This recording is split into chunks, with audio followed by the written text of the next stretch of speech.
Yo, good evening, everyone in the USA, all over the world, plus Long Island, aka Strong Island, and the five spots of Brooklyn, Bronx, Manhattan, Staten Island, and Queens. I'm your man, G Money Stacks, aka Lonely Nomad, aka the Gregonator, YouTuber, host with the most, and rookie podcaster of Queens, New York. And you are now rocking with the 98th episode of Off the Meat Rack Chainz New York podcast. That's right, episode 98, and we got a great show for you today. A round of applause for episode 98.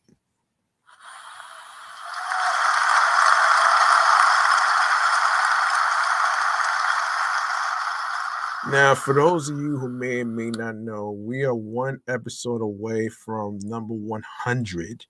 All right. Um, and and I say this because this is like a big achievement for me. And I didn't think I was going to be able to make it to 100, but you know, it goes back to what I said previously from an example from when I was watching the All American episode about greatness. You don't tell people how great you are, you show them. Same way you show how smart you are by not bragging about it and not even doing all this capping shit, which I will probably talk about in a future episode next year.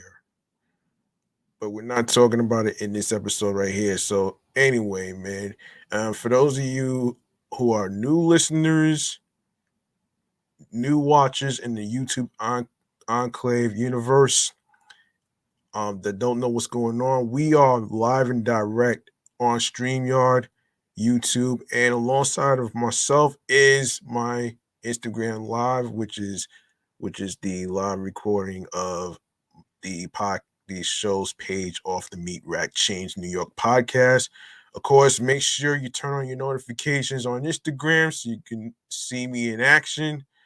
Um, and of course, when you see me in action, of course, there's gonna be some topics that's gonna be discussed and stuff like that. You just comment below. You go to the comment section and give me your feedback on what you think of the topics and stuff. All right. Now, speaking of feedback, you can grab the subscribe button on the YouTube channel page G Money Stacks 555, which is gonna have a whole list of episodes that was previously recorded. Now, go enable alerts with the notification bell. Stay tuned for more video content, upcoming episodes, previous episodes, alongside with um download your favorite episodes, share the episodes, share the videos, tell a friend to another friend, and of course, I will go over the audio streaming platforms on the go. So, um, at the end of the show, all right. So there you have it right there. Um, the I'm gonna cut to the chase. By going to um I'm gonna cut to the chase by going to chatting on the jazz. I don't think I have anything to talk about with mental health right now.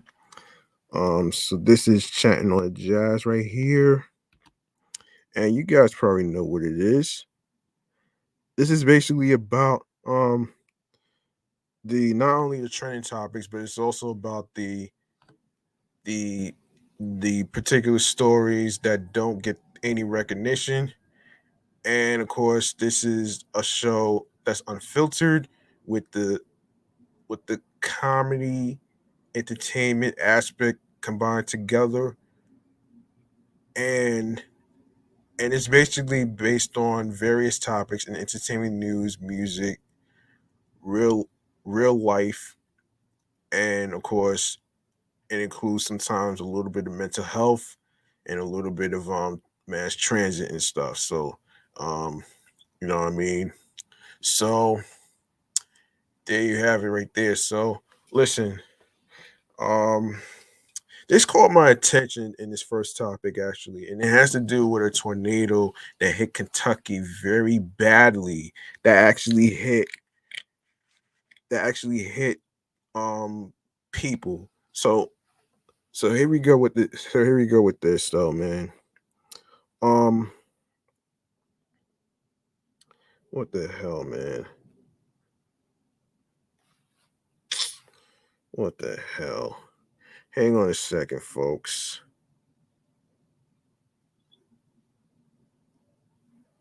Um. Anyway, okay.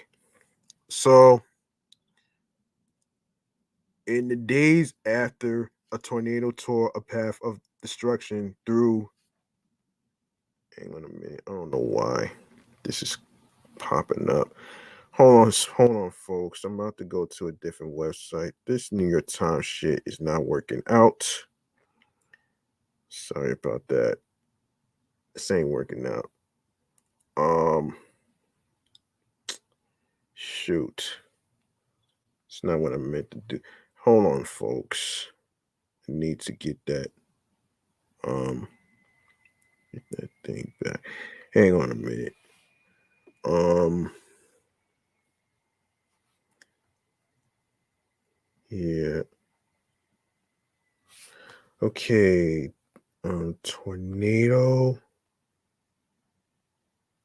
hits Kentucky.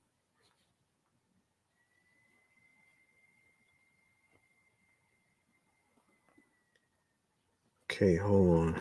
I'm gonna go to. All right, we're gonna go to the New York Post on this one. No, no, no, no, no, no, no, no, no, no. That's not it, man.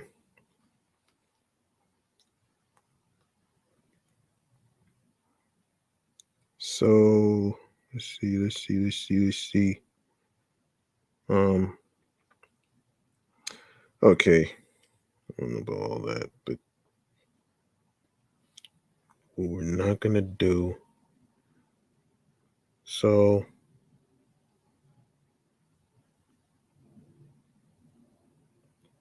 all right. Um okay. So all right. What was being called a tornado outbreak of historic proportions ripped through western Kentucky late Friday and early Saturday morning, and while the full extent of the damage was not immediately known, at least 70 people are feared dead, Kentucky Governor Andy Bashir said. The death toll in the most severe tornado event in Kentucky's history may end up exceeding 100 before the day is done, Bashir said. Um, Bashir said early Saturday that four likely tornadoes wreaked havoc on the state, with one track for more than 200 miles in western Kentucky. Something we have never seen before. Um, something we never seen before. Um, a candle factory in the Mayfield area with more than 100 people inside was particularly hit hard, and rescue efforts were underway. Dozens were killed, the governor said. Um, that's crazy, man. Um, that's crazy, man.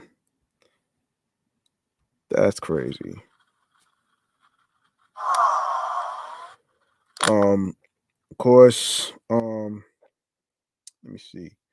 Tens of thousands of Kentuckians were without power Saturday morning, according to the West website out poweroutage.us.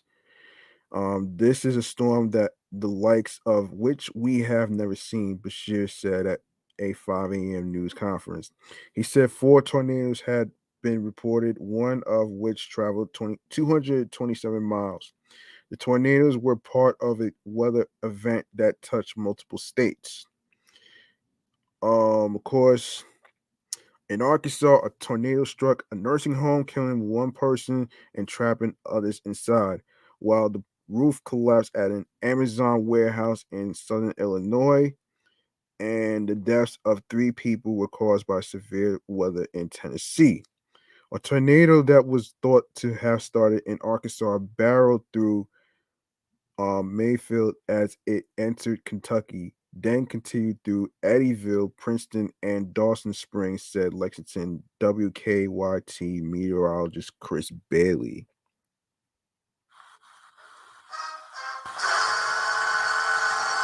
As about 12:45 a.m., the tornado was moving into Breckinridge County, which is just west of Elizabethtown. The signal for a tornado has been there for more than 3 hours, Bailey said. If confirmed to have been on the ground the entire time, it will be one of the longest track tornadoes in history. Later reports came in of tornado activity of Bowling Green, not the Bowling Green from New York, folks, and other areas. Bashir's office announced at about 1 a.m. Saturday that he was declaring a state of emergency based on major damage in multiple western Kentucky counties. He activated the Kentucky National Guard and the Kentucky State Police and planned to hold a briefing at 5 a.m. Saturday to provide an update on the damage. Kentucky State Police issued a news release just after 12:30 a.m. saying Pulse One was responding to a severe tornado event that spreads across multiple counties across western Kentucky. There is significant damage reported. While no fatalities have been confirmed at this time, loss of life is expected. State police said multiple agencies from across the purchase area are responding. The National Weather Service in Putica said it had taken a power hit and was turning operations over to the office in Springfield, what is it? Springfield, Missouri, I think. Yeah, Missouri. Tornado emergency for the city of Benton. A violent tornado is moving into the city of Benton in um, Marsh Hall, Marsh Hall, County. Take shelter now. The National Weather Service in Pakadad said in a social media post at about 10:45 p.m. Benton, um, Bryansburg, and Grand Rivers are in the path of this storm. The Weather Service said in another post. Minutes before, the Weather Service had warned of a violent tornado entering Mayfield, a city of about 10,000 in Graves County. This image makes reminds me of March 2nd, 2012, Bailey tweeted. Mayfield was just hit by a devastating tornado, and this thing is still intensifying. Um, March 2nd, 2012 was the day of a delayed tornado outbreak, produced 8 tornadoes, and resulted in more than 20 fatalities. Please keep Western Kentucky in your prayers, Stephanie Hart tweeted.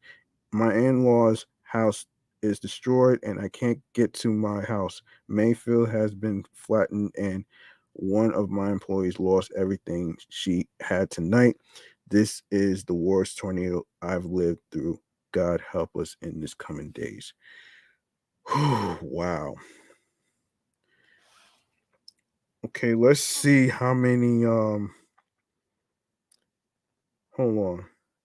Let's go to the Washington Post. Cause because Biden was talking about this actually. So, um, okay, he talked about this.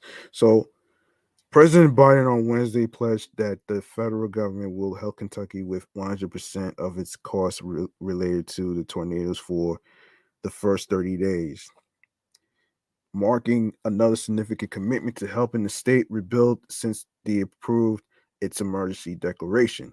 Biden said The cost will cover debris removal, law enforcement overtime, and emergency personnel in Kentucky, which was the hardest hit by multiple tornadoes that touched down last across more than several states. At least 74 people were killed by the severe weather in Kentucky, along with 14 people in other states. Keep the faith. We're going to get this done, he told Kentuckians. No one is walking away. We're in this for the long haul. Um, so okay, so of course, Bowling Green, Kentucky. When the tornado came roaring by Ruben Karazan's home Friday night, his bathroom window shattered, but no one in his family was hurt. He thought the worst had passed. Then came the shouts outside his front door. A woman from the Bosnian family who lived across the street was there, cradling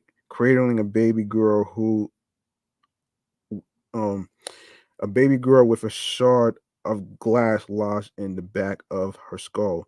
She's not breathing, the woman yelled. Elsewhere in the neighborhood, the storm had punched a hole in the roof of Winter um Winter I'm not even um Winnie Shell's apartment um and pummeled it with debris. The home he had provided for his family last year after decades in a Tanzanian refugee camp was no longer habitable. Damn. Um so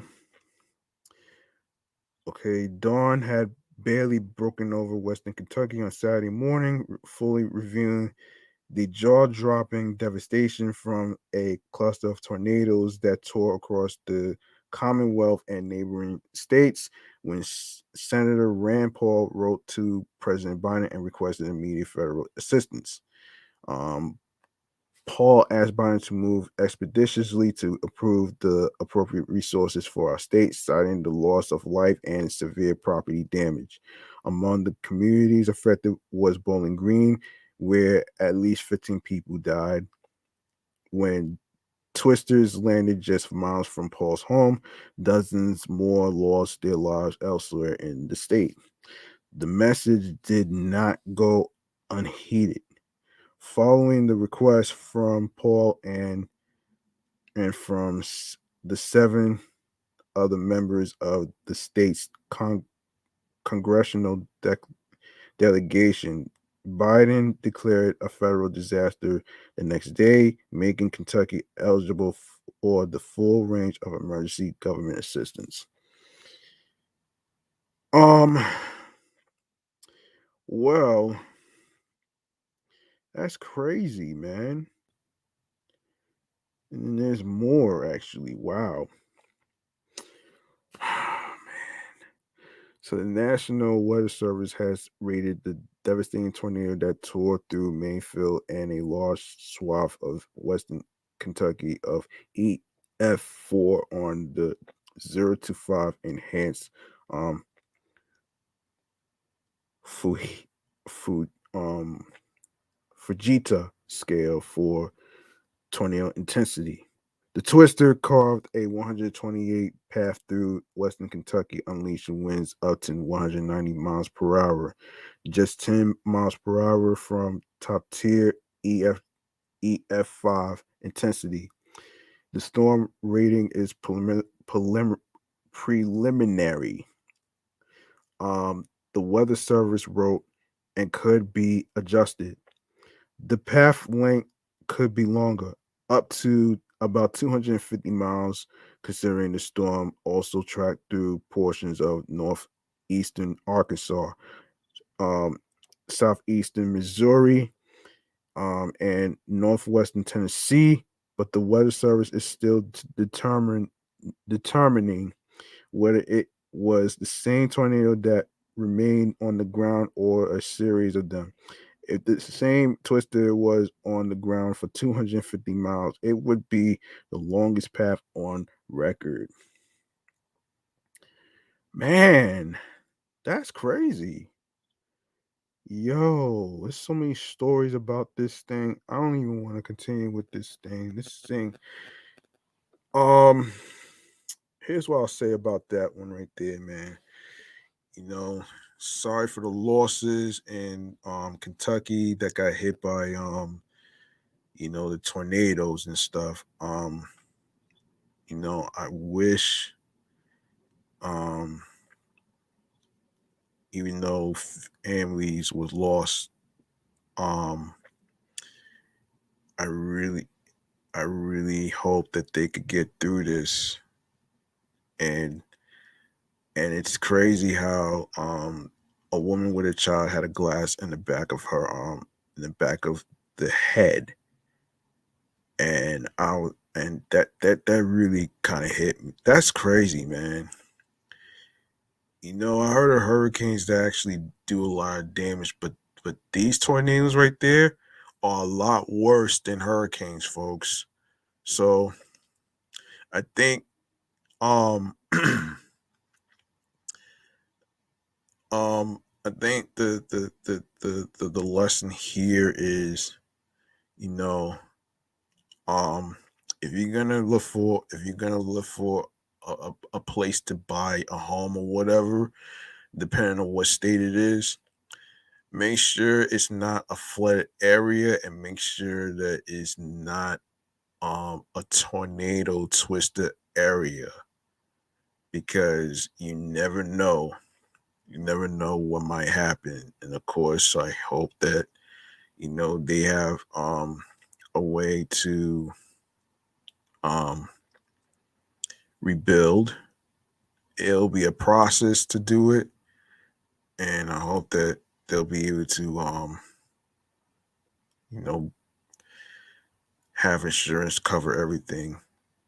And especially, it, I would feel bad for them if they didn't have any places for food and stuff. But you know um in due time in due time they'll probably get the best help and care that they need. So I want to applaud Joe Biden for being able to come in a time of need for the Kentuckians that's actually scrambling for places to stay now that everything's ruined and stuff. So give it up for Joe Biden.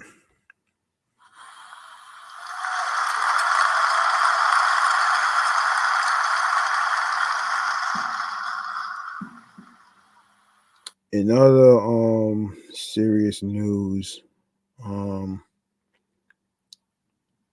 this is we gotta talk about the whole um COVID-19 vaccine mandate that's going to happen December 27th. All right. Um, so here it is.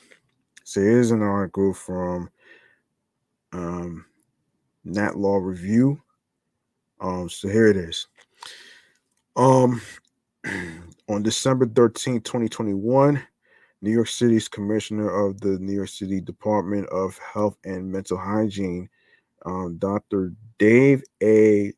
Um, Chakshi, published an order requiring private employers to impose COVID-19 vaccine mandates upon all in-person employees within New York City, with limited exceptions. As of December 27th, 2021, um, DOHMH provided a series of facts and additional guidance on December 15th, 2021. The order follows Mayor de Blasio's December 6th, 2021 announcement of this impending mandate. So this is the in-depth key points of the order as as it follows. So the basic requirement goes like this. Beginning December 27th, 2021, covered employers must publicly post an affirmation of compliance with the order's requirements, and they must not permit any employees from entering their workplace unless the employee provides proof of having received at least one dose of the COVID-19 vaccine. Proof of the second dose must come within 45 days by February 10th, 2022, which is a long ass time from here. Limited exceptions to this requirement are described below. The order is silent as to COVID-19 testing, as this will not satisfy the order's requirements. Covered employees, covered entities are those responsible for ensuring their employees are vaccinated in accordance with the order. This includes entities that employ more than one worker within New York City or who maintains a workplace in New York City. This also includes self-employed individuals. Um, the order extends to rideshare drivers as well as entities that operate co-working spaces, which are responsible for ensuring proof of vaccination for individuals who rent a portion of the co-working space through commercial landlords are not considered covered entities except with respect to their own employees. Covered employees, all employees who perform work within New York City and who come in contact with at least one other individual as part of that work, whether it's colleagues, customers, patrons, visitors, etc., are covered by the order's requirements. Exceptions. The order does not apply to employees who enter the employer's workplace for only a quick and limited purpose, whether it's using the bathroom, making a delivery, or punching in and then promptly departing. Remote employees or those who may come to an in person workplace but do not come in contact with any colleagues, customers, clients, visitors, or other during their work. Employees who are entitled to reasonable accommodations. Um, DOHMH published guidance for employers for accommodating workers under the order. Um, and of course, workers who are not residents of New York City and who are performing artists, college, university, or professional athletes or individual accompany these workers who are not obligated to provide proof of vaccination under the current key to New York City mandates. Enforcement and penalties. The order will be enforced by New York City inspectors from various New York City agencies. Fines begin at $1,000 for noncompliance. However, the facts emphasize that the goal is to work with businesses to be compliant and avoid fines and penalties. Coordination with the state and federal requirements. The New York State Commissioner of Health, Mary T. Bassett, no relations to Angela Bassett, folks. I know what you're thinking, man. Issued a statewide mask or vaccine mandate effective December 13th, 2021, requiring masks to be worn in all indoor public spaces unless the businesses or venue has implemented a vaccination requirement. Of course, facts on the statewide vaccination or mask mandate can be found here. Given the New York City universal employment based vaccination mandate, employers and employees in New York City will be required to follow the vaccination mandate without a masking alternative. Subject to the exemption described above, the state's mask or vaccine mandate is scheduled to last until January 15th, when its necessity will be reassessed. Look ahead. The New York City Mayor-elect Eric Adams will be taking office on January 1st, 2022, just 5 days after New York City begins to enforce this order. Mayor-elect Adams has declined to comment publicly as to whether he plans to maintain this mandate once he assumes office. In the past, Mayor-elect Adams has publicly supported the state's more moderate vax on mask requirement. Yeah, listen, man. As I said before, and I'll say it again. Nobody in the whole world is invincible to a fucking disease, okay? And the reason why I say that is because we got another issue here. And this has to do with the Omicron variant. Hold on a minute. Hold on a minute here. Yes, the Omicron variant. Yes. Give me a sec. Give me a second here, folks. I'm sorry. All right, here we go. Okay. So this new variant, which is Omicron versus Delta, this is what we know about COVID-19 disease now. Okay. Omicron is making a lot of people sick very fast, and experts warn against dismissing it as more mild. Here's what we know. Omicron is now the dominant coronavirus variant in the U.S., according for roughly 3/4 of COVID-19 cases the week that ended Saturday, according to data from the U.S. for Disease Control and Prevention. This happened more suddenly than the U.S. expected, but it's something scientists have said is inevitable given Omicron's extreme level of contagiousness and ability to get around people's immunity from the vaccines and past sickness with COVID-19. Boosters will refill much of that protection. Omicron is also thought to have a fast incubation period or gap of time between someone getting exposed to the virus and then showing symptoms. As the Atlantic reported, Delta already made people contagious faster, but Omicron's shorter incubation period means there's less time to pinpoint an infection before it becomes infectious. That means a negative at home COVID-19 test on Tuesday doesn't necessarily mean a negative test on Thursday. The data from hospitalization rates from other countries suggests that Omicron may cause less severe disease, or at least not more severe disease, compared to earlier variants. However, health experts are pleading for people to not dismiss Omicron as mild. Surely we have learned by now that we underestimate this virus at our peril.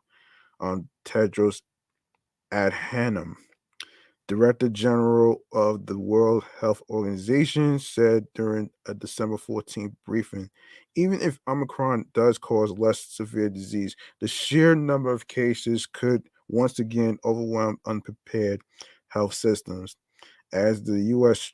strengthens its campaign for COVID-19 boosters, 8.1% of people in low-income countries have had a COVID-19 vaccine, according to our World in Data. As COVID-19 cases surge in the U.S., here's what we know now about how the Omicron variant compares to the Delta. Wow. So is Omicron more mild than Delta? How effective are the vaccines against Omicron? A largely study from South Africa suggested Omicron causes less severe disease in adults, but not in children. Another preliminary study from Hong Kong found that Omicron replicates less efficiently in the lungs, which could lead to less severe disease. But the authors note the overall threat of Omicron is likely to be very significant, given how contagious and immune evading Omicron is. In an interview with NBC on Sunday, Dr. Anthony Fauci said that while information from South Africa shows there might be less requirement for oxygen when people are sick with COVID-19 from the Omicron variant, that doesn't mean it's a less severe virus because there are many factors in play, including who's currently getting sick, a lot of young people. When you have so many infections, even if it is less severe, that overcomes this slight to moderate diminution in severity, Fauci told NBC. If large amounts of people become ill, many of them will inevitably need hospital care, which will in, inundate healthcare systems required to treat not only COVID-19 patients, but also seeking people seeking care for other conditions that can turn fatal without intervention. Whew.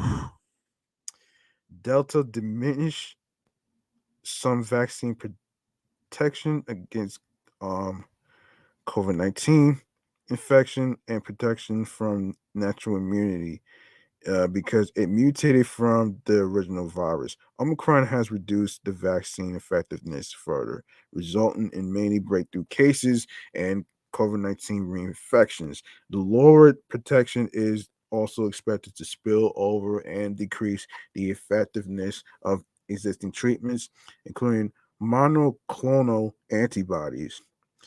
However, the COVID-19 vaccines have remained effective at protecting against severe disease, hospitalization, and death. Health officials are encouraging booster shots for the increased antibody response and protection another dose will bring. Fauci told NBC that while there's no doubt there will be breakthrough COVID-19 infections, there's a difference between a vaccinated and a boosted person who has an infection and someone who has an infection who's never been vaccinated. A major difference with regard to the risk of severity. Unvaccinated people remain particularly vulnerable to severe disease and cause death by COVID 19, whichever the variant. In October, uh, in October, unvaccinated people were 14 times more likely to die from COVID-19 compared with fully vaccinated people, according to the CDC information.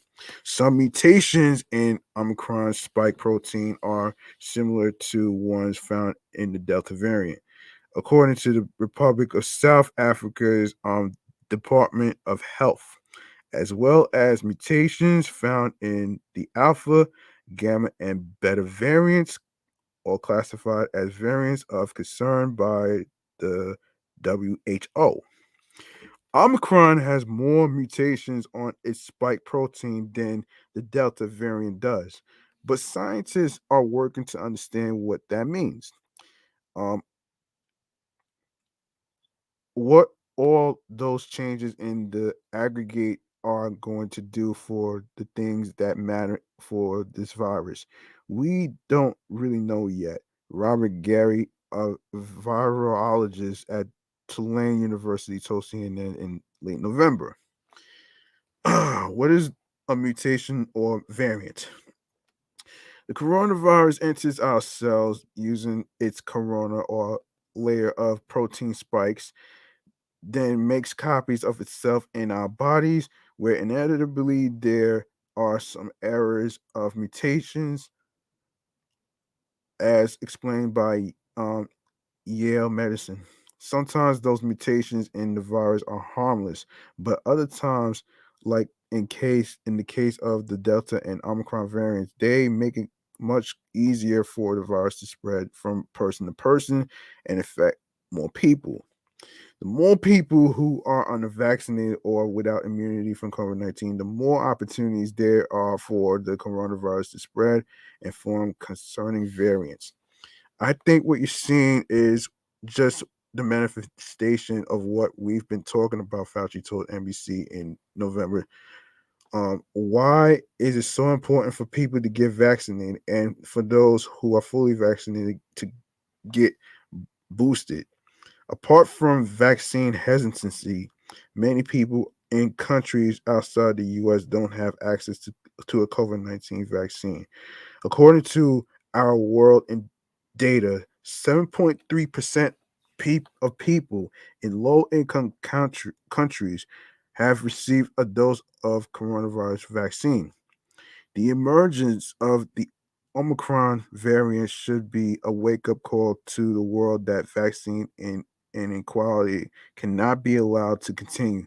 South Africa's President Cyril Ramaphosa said in an address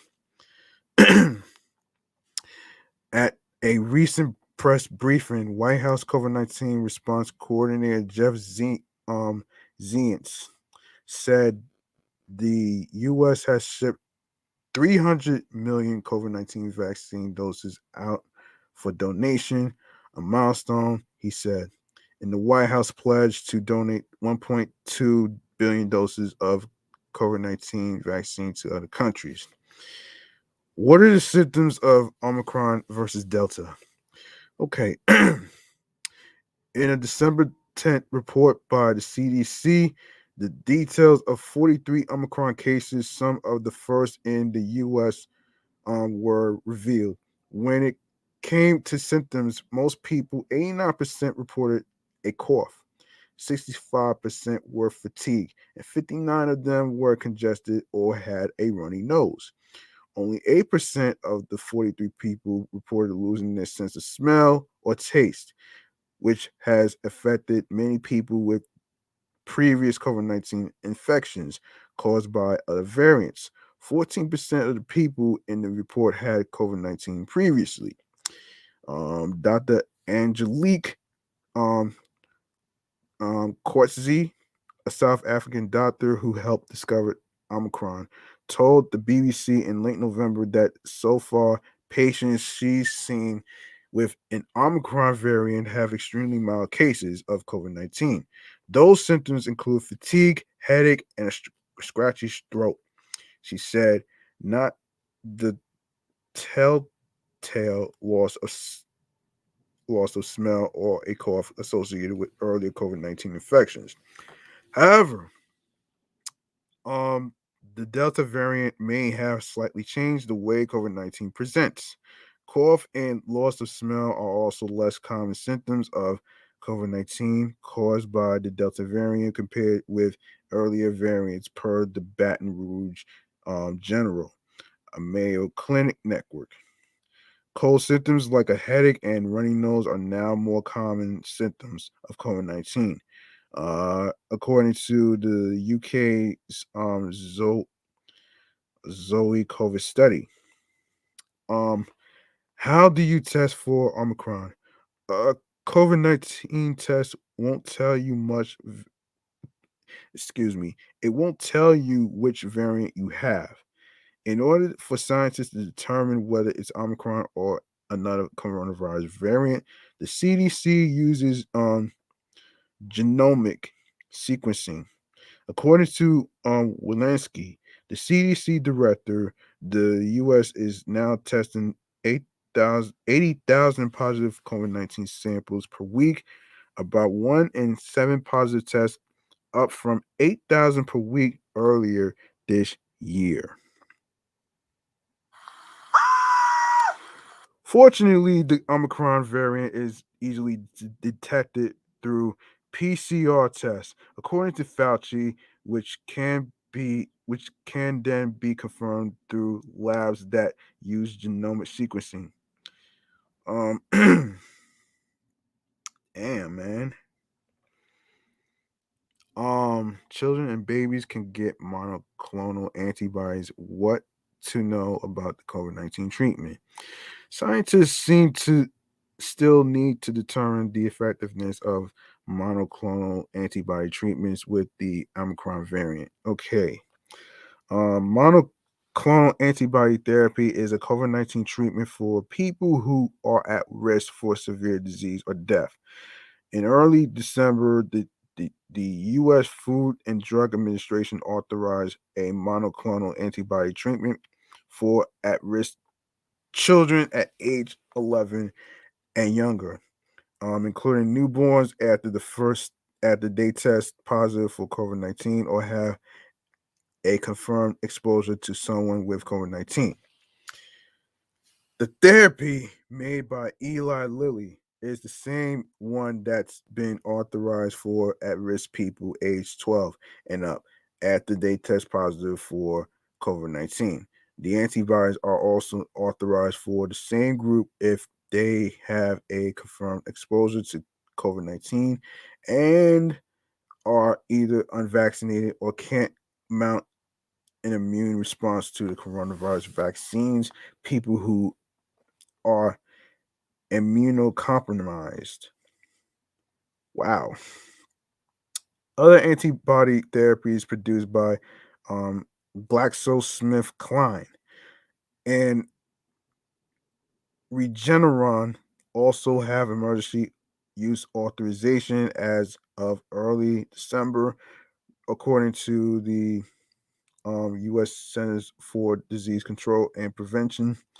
Regeneron treatment called Regen Cove was used by former President Donald Trump, who, when he contracted the COVID-19 in October 2020. Ah, Lord. As well as the coronavirus pandemic closes in on its second year as a global threat that has killed more than 5.3 million people globally and 800,000 in the US. Scientists are working to find effective treatments for those most at risk for hospitalization and death from COVID 19. They also need to find out which ones are effective against variants of the ever mutating coronavirus. Most recently, the Omicron variant. Regeneron has said that its widely used treatment might be less effective against the Omicron variant. Scientists have also questioned how well antibody treatment will hold up, as evidence continues to show that Omicron can get around antibodies induced by prior infection with COVID 19 or the vaccines. COVID 19 boosters restored that protection, according to Dr. Anthony Fauci. He also noted at a press briefing Wednesday that considerable protection against severe disease is still given by 2 doses of a vaccine. So far, no antiviral pill has been authorized by the FDA. Merck's pill barely passed a vote by an FDA panel and is yet to be authorized. And Pfizer's antiviral pill could bring a more enthusiastic endorsement from experts, but hasn't been authorized by the FDA yet. Either monoclonal antibodies are an important tool against COVID-19 because they are used in the first stage of COVID-19 disease. Within 10 days of the first symptoms, before a person needs to be hospitalized, monoclonal antibodies are also paid for by the federal government, though some people's insurance may require them to pay for administration or infusion of the therapy. Our health and wellness, of course. Hold on a second, man. Are monoclonal antibodies again effective against Omicron? So the experts don't know exactly how effective the authorized monoclonal antibodies will be against COVID-19 cases caused by the Omicron variant, but Regeneron, uh, one of the antibody producers released a statement on November 30th that said Omicron might reduce the effectiveness of its treatment. Preliminary research suggests that most monoclonal antibody treatments aren't as effective or might be outright ineffective against Omicron. The same study highlighted the effectiveness of a vaccine boosted dose. However, more research is needed, and the vast majority of COVID 19 cases in the US continue to be caused by the Delta variant. If Omicron becomes resistant to one of the monoclonal antibody therapies with authorization from the FDA, the agency may remove its emergency use authorization for that therapy. With previous variants, monoclonal therapy, antibody therapy reduced the risk of hospitalization in high risk patients by 70% to 85%. Monoclonal antibodies aren't a substitute for COVID 19 vaccines, though there is one antibody therapy authorized for prevention in im- immunocompromised people who don't respond to the vaccine. According to CDC data, unvaccinated people were 14 times more likely to die from COVID 19 in September compared with fully vaccinated people. Everyone aged 5 and up is eligible for the COVID 19 vaccine. And I said this before, man. Listen, I said this before, man. Look, you're not invincible to a disease, okay? Being unvaccinated is not a smart move at all. It's not a smart move. Like, come on, Let's be realistic here. Let's be realistic here, man. The purpose of a vaccine is to prevent people from going to hospitals and being on the ventilators. Don't worry about the conspiracy theorists who make up phony baloney stories on YouTube and stuff and whatever articles it is. Look, you can't go by what you can't go by what they you can't really go by what they really think though, man. You really can't because they don't have all the answers. They don't got all the answers. You know what I mean? They really don't. Let me see. What else did I leave? Where did I leave off? Oh yeah. Okay. What are monoclonal antibodies and how do they work?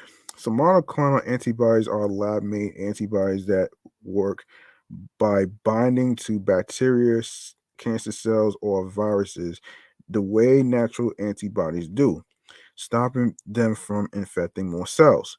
The first monoclonal antibody therapy was approved more than 30 years ago and has been used for other diseases, including cancer.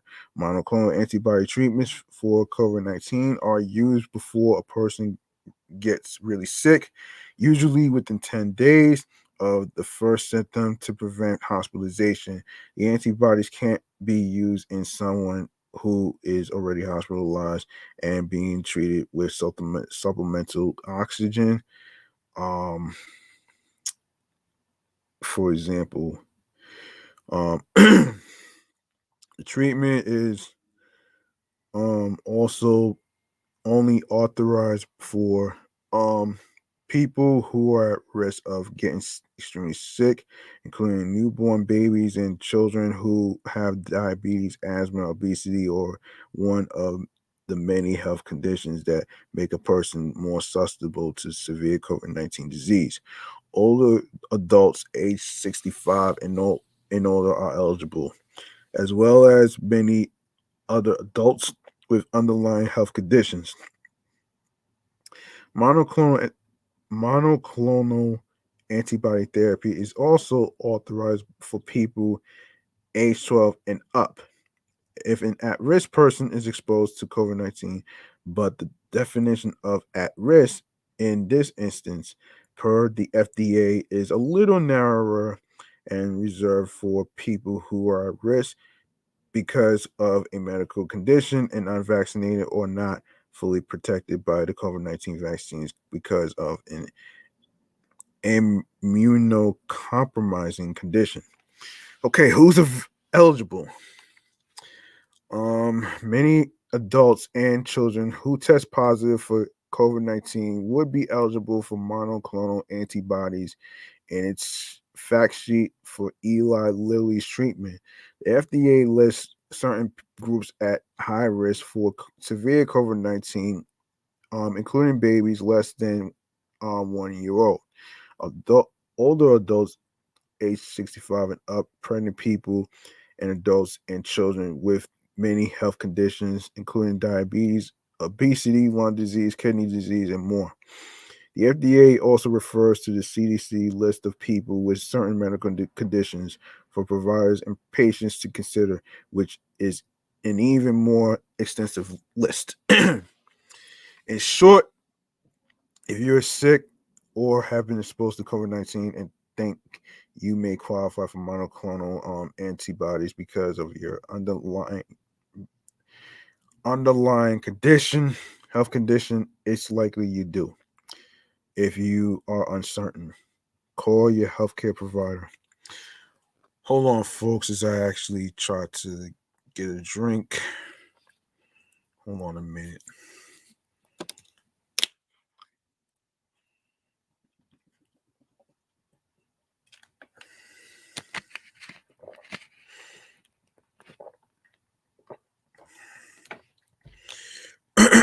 Hold on.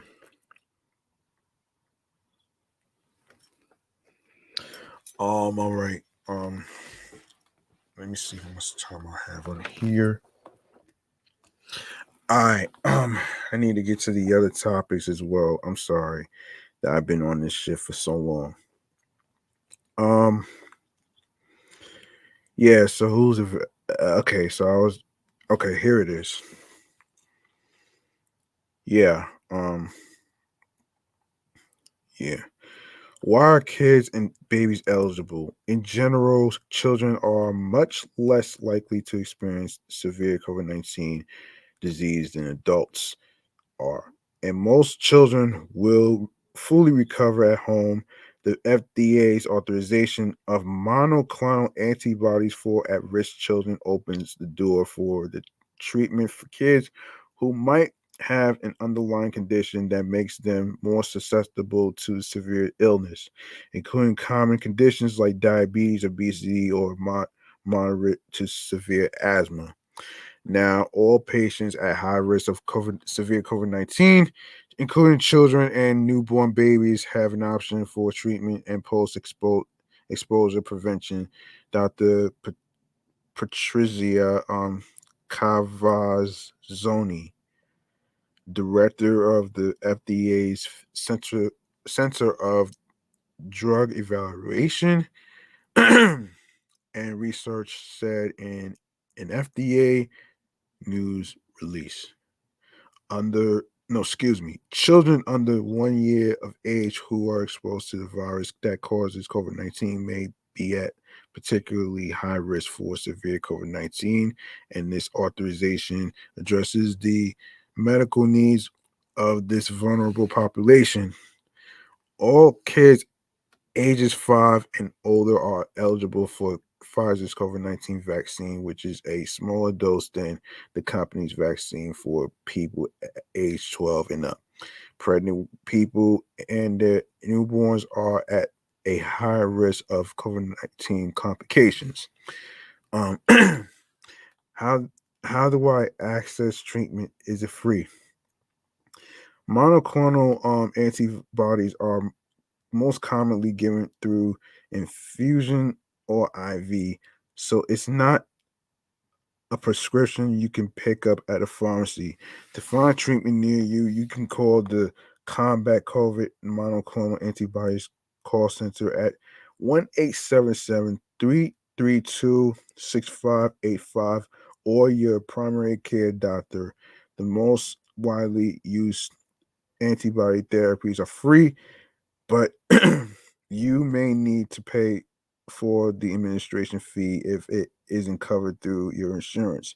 Medicare covers the cost of infusion right now. Medicaid may also cover the cost, depending on the state you live in. For more information, you can call the Combat COVID hotline or your insurance provider. Um, According to CNN, the infusion process takes about an hour, and patients need to wait a while to be observed for side effects. If you are at risk for severe COVID-19 and you've tested positive or think you have, ask your doctor where the treatment is available. Some states, such as Florida, set up state-run monoclonal antibody centers. Here are some more direct resources depending on your state. Do monoclonal antibodies interfere with the coronavirus vaccines?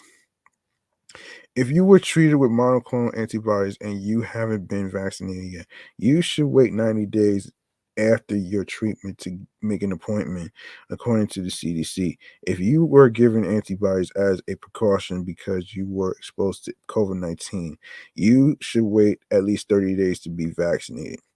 This recommendation is until more is known about how the antibody response from the treatment affects the immune response from getting vaccinated. Monoclonal antibodies are not a substitute for the preventative COVID-19 vaccines, which everyone age 5 and up is eligible for in the US. According to the CDC, unvaccinated people were 14 times more likely to get more 14 times more likely to die from COVID-19 in September compared with fully vaccinated people. Oh boy. Um wow. Yeah, it's a lot to process. The reason I've been staying on this for a while instead of going to the next topic is because I wanted to actually, actually get a better idea on what an Omicron is and the other factors to what I just read. Um, you know what I'm saying? It's better to actually know what's going on in articles and stuff like that instead of me hearing it from conspiracy theorists. I'd rather hear it from the people who study diseases for over 20 years over conspiracy theorists. I don't believe unvaccinated people because they look, no disrespect, but like I said before, man, this is not a fucking game, folks. This is not a fucking game. And I don't think being unvaccinated is going to save you, okay? I don't think that's just going to save you. That's just going to make shit worse and your chances of you getting it and then you end up being dead. I myself don't want to be the person to get that shit. I don't want that disease in my life. So I'm going to do what I have to do. So there ain't nobody going to stop me.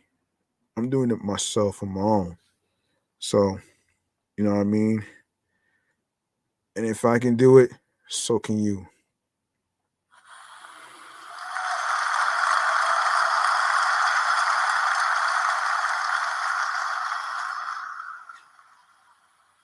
All right. Okay. So, Omicron dominates the US. What Biden is doing, boosted protection for your home. With Omicron infection surging in the US, health officials are pushing for boosters. What to know about the variant today? Okay. Excuse me. Saying it's your patriotic duty, President Joe Biden on Tuesday called on Americans to get vaccinated and get a booster shot. You have an obligation to yourself, to your family, and quite frankly, I know I'll get criticized for this, to your country. Get vaccinated now. In his address to the nation, Biden said he would send military personnel to assist hospitals step up medical supplies for health facilities and send half a billion free at-home tests starting in January to anyone who wants one. The Omicron variant of COVID-19 has quickly become the dominant coronavirus in the United States, accounting for 73.2% of COVID-19 cases. Scientists are working through the growing body of evidence that the mutated virus can easily pass from one person to another and evade protection provided by the primary vaccine doses of Pfizer, Moderna, and Johnson Johnson. The New York Times on Sunday reported that COVID 19 vaccines used elsewhere in the world offered almost no defense against becoming infected by the highly contagious Omicron variant.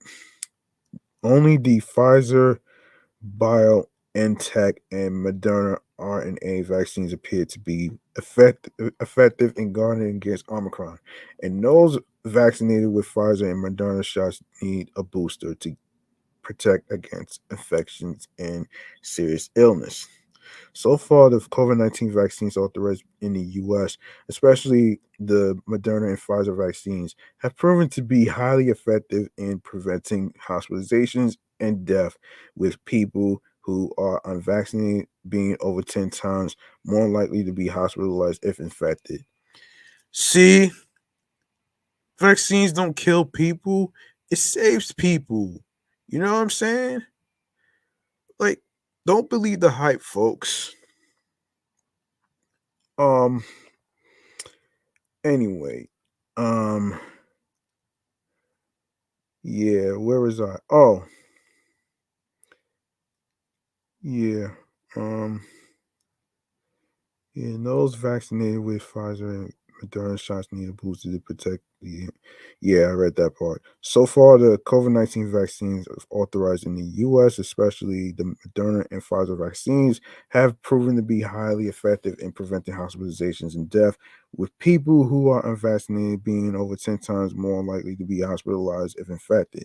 A Centers for Disease Control and Prevention panel on Thursday recommended that those looking for a safe and effective vaccine should choose an mRNA option, Pfizer or Moderna, and not Johnson and Johnson's. Here are 9 important things to know about Omicron today. For more on COVID-19 boosters, here's how to get an appointment and a free ride to your shot. Here's how you'll soon get a COVID 19 test kit for free and details on mixing and matching vaccines. Biden lays out his plan to battle the Omicron variant. In an address to the nation on Tuesday, Biden set out his administration's plans to get the country through the climbing infection rate caused by the highly infectious Omicron variant. Help for hospitals, Biden said he will not mobilize an additional 1,000 troops, including military doctors, nurses, paramedics, and other medical personnel to hospitals to help those facilities burdened with COVID patients. Expand hospital beds. Government agencies will work with states to increase hospital bed count. Create testing sites. The administration will expand government covered testing sites across the country in those areas. Distribute free at home testing kits starting in January 2022. The government will send free at home testing kits to anyone who requests one. A Pfizer or Moderna vaccine booster is needed and to guard against Omicron. Stressing the need for a booster, Anthony Fauci, chief medical advisor to Biden, said this weekend, when you get to Omicron, the protection significantly goes down with 2 doses of the Moderna and Pfizer vaccines. But the good news is when you boost someone, it goes right back up, Fauci said. A third booster shot is urged by the CDC, which may eventually affect the definition of fully vaccinated. Fauci said on Sunday whether the CDC changes the definition, the importance of a booster holds. As far as I'm concerned, I make it very clear. If you want to be ultimately protected, get boosted. uh the new COVID-19 variant may spread more easily than Delta. A growing collection of data suggests that Omicron could be more infectious than the Delta variant and is now the dominant strain in the UK.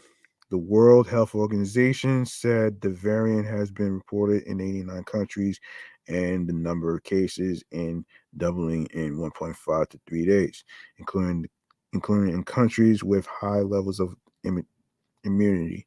So far, the Omicron virus may produce milder symptoms than Delta. Some hopeful news on Omicron came recently from South Africa. At a press briefing Thursday, Minister of Health Dr. Joe um, Pala noted that hospitalizations are definitely much lower than during the country's third wave in June 2021. Only 1.7% of COVID-19 causes in the fourth wave, second week rather, of infections involve hospitalizations compared with 19% during the second week of the third wave. Um, Um, Health officials said the numbers may be skewed by breakthrough cases of those who are vaccinated and experiencing asymptomatic or mild illness. Those who are unvaccinated could have more severe illness. um, Why did the CDC panel recommend the Pfizer and Moderna vaccines over the one from Johnson and Johnson? So on Thursday, a CDC advisory panel voted to recommend that those looking for a safe vaccine pick either Moderna's or Pfizer's because of the risk of a potentially fatal blood clot issue associated with the Johnson and Johnson vaccine. Dr. Rochelle Walensky, director of the CDC, is expected to decide as soon as today whether to accept the panel's vote. Is an Omicron specific vaccine needed? Pfizer, BioNTech, Moderna, and Johnson& Johnson have all said they are gearing up to create a vaccine specifically designed to combat Omicron if it's needed. Fauci on December 15th said that there is no need for a variant-specific booster at this point. The current boosters appear to be effective against Omicron. Omicron has similarities to the Delta variant's mutation.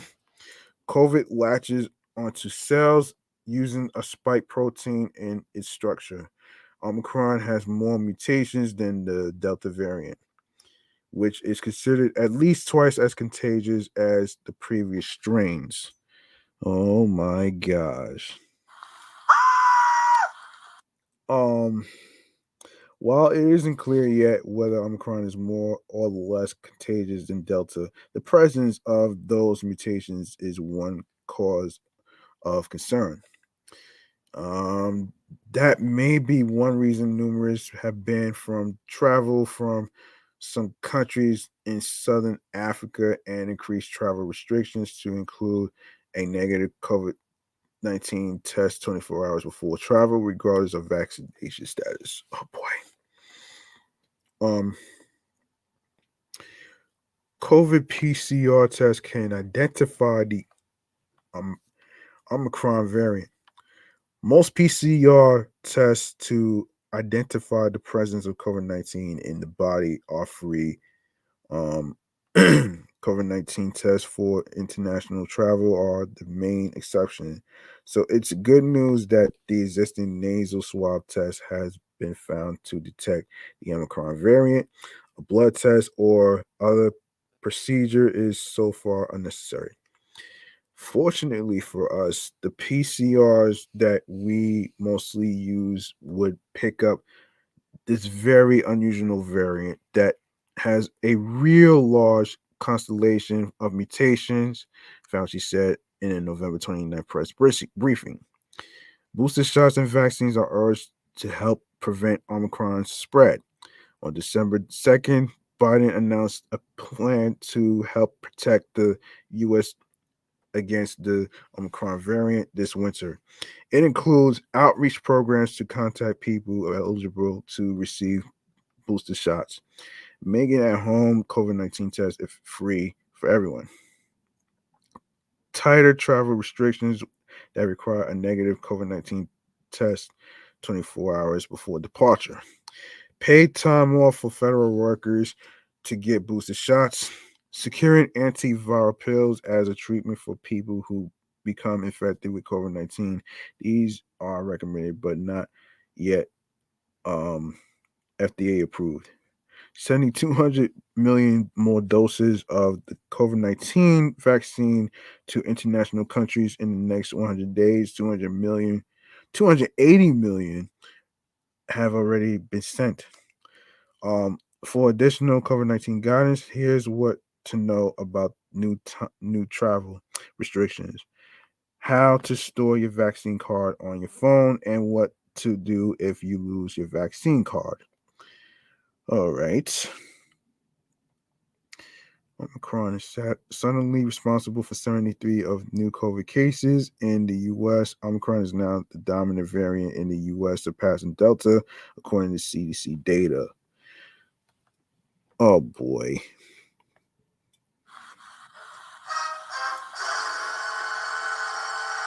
The Omicron variant became the dominant coronavirus variant in the U.S. for the week that ended Saturday, surpassing data and accounting for 73.2% of the new COVID 19 cases, according to the data from the U.S. Centers for Disease Control and Prevention. The CDC data was predicted using the agency's nowcast feature, which estimates more recent numbers of the circulating variants. According to the data, the Delta variant made up 26.6% of COVID 19 cases the week ending December 18th. Okay. Health officials have said it was only a matter of time before Omicron became the dominant variant, as it is the most transmissible virus of COVID we had, according to the president's chief medical advisor, Dr. Anthony Fauci. And while research available now suggests that Omicron isn't causing more severe disease than the Delta variant, scientists are begging for people to understand that Omicron is still on track to make a tremendous amount of people sick at once, which will overwhelm healthcare systems already strained with rising numbers of hospitalizations. Okay, let's hope we don't go to a second lockdown, man, because we cannot afford another second lockdown. As I said before, if that happens, we might end up for more problems and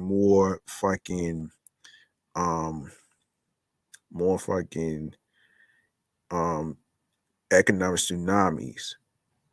So we cannot have that for the second time. Okay, so there you go. So wait a second.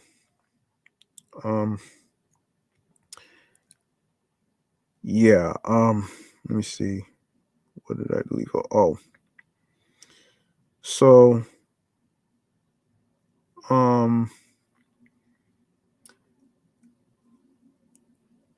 okay. Let me see.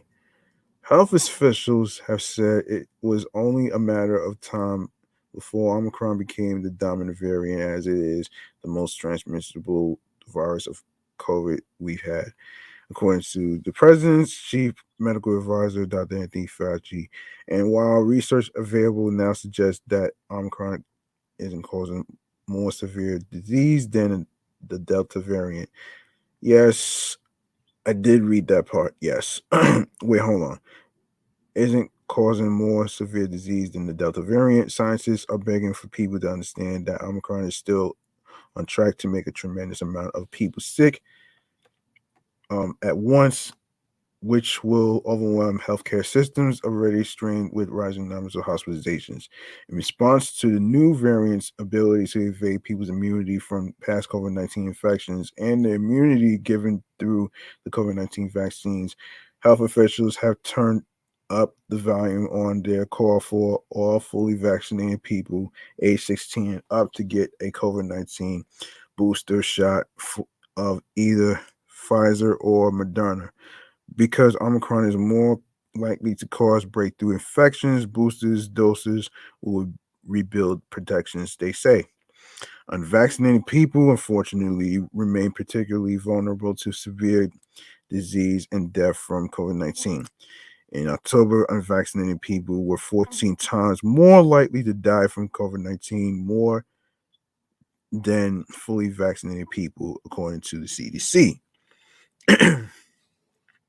The news comes as many stories sell out of at-home COVID-19 tests as many people travel and start gathering for the holidays. Public health officials have been encouraging people to test before meeting with people outside of your household as another measure to help curb the spike of COVID-19 cases.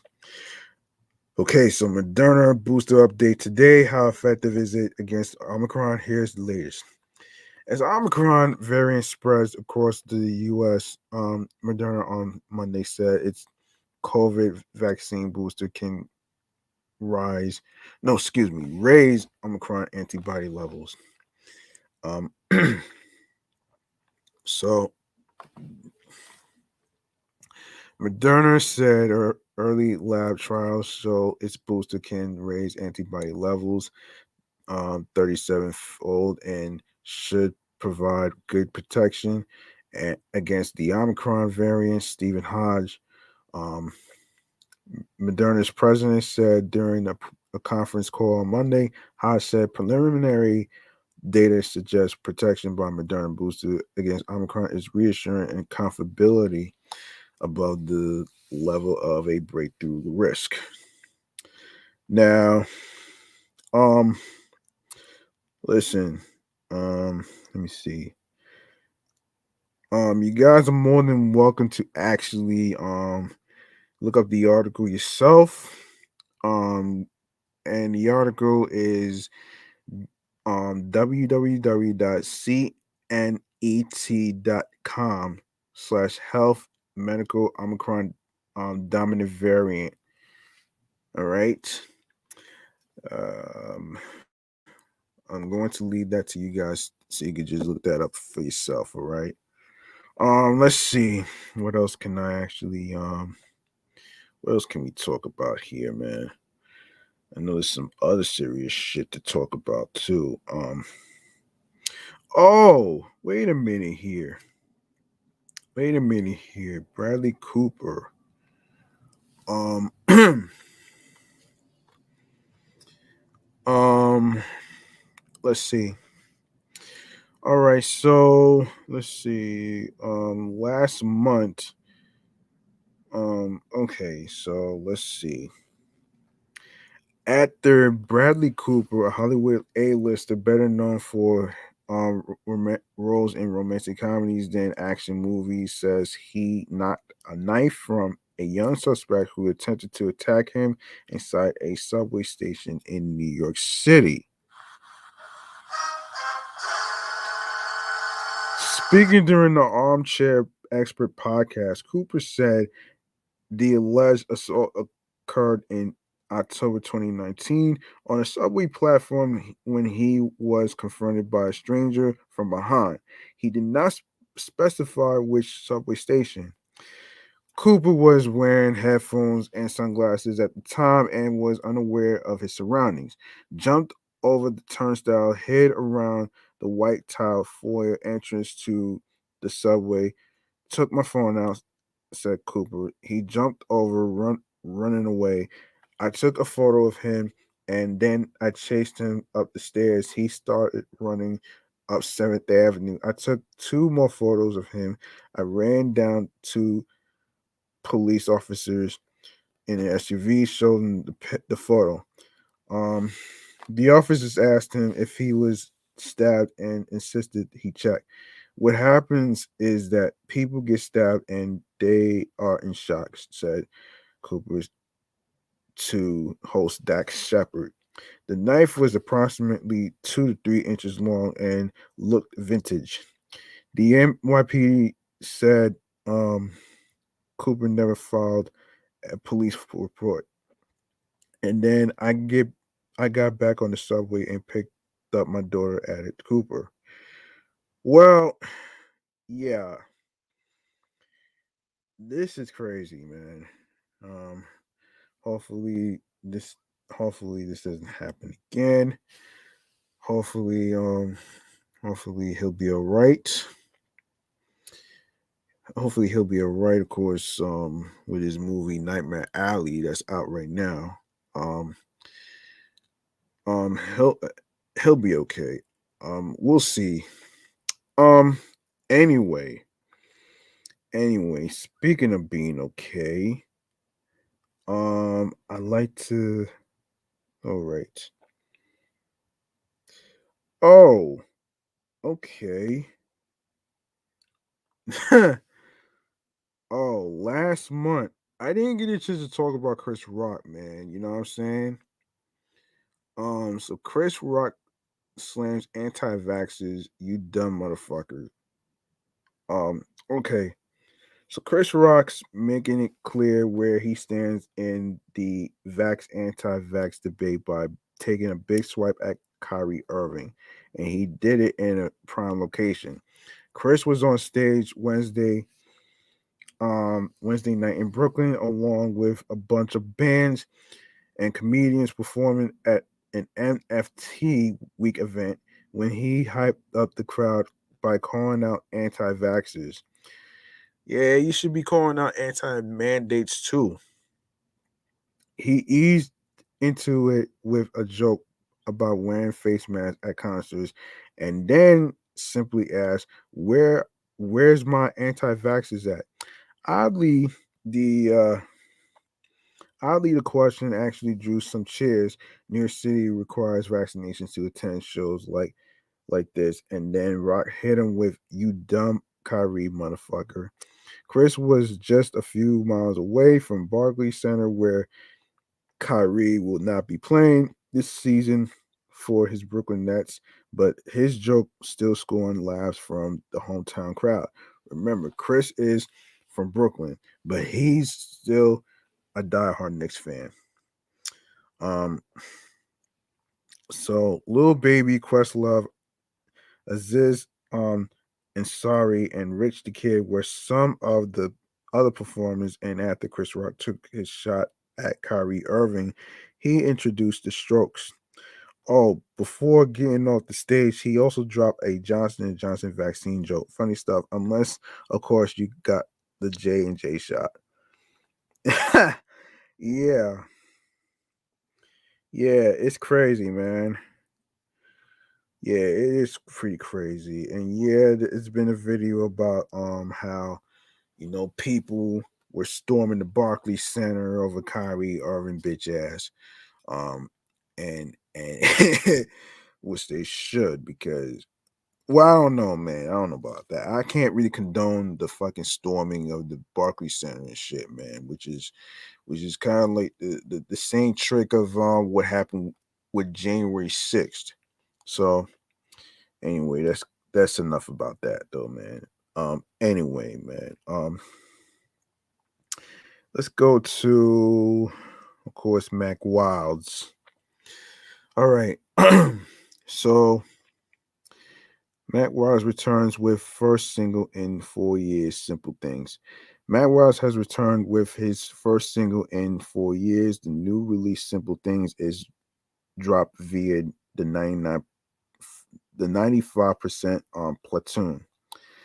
Um so the new single chronicles the up and down nature of relationships as Mac asks his partner to reflect on the simple things that made their relationship originally click.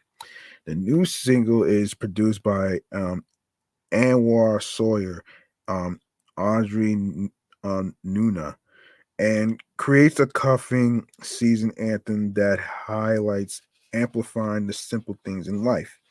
Speaking of simple things, Mac revealed it's been some time since our last full on release, and so it made sense to lead with something from my own personal experiences and my heart. Like most of our stories, love just happens to be complicated, so this is just that, a complicated love song. Wow. Yeah, yeah, this is, I mean, yeah, that's actually great that he made a comeback to music and stuff. Um, you know, you know, it is what it is, man. I mean, he just did a Broadway play, man. You know what I'm saying? That's why he hasn't really he's also a co-host for the Guys Next Door podcast, you know what I'm saying? But he had other obligations that he had to do, so you know what I'm saying? So kudos to Mack Wilds for coming back with a single like this, man.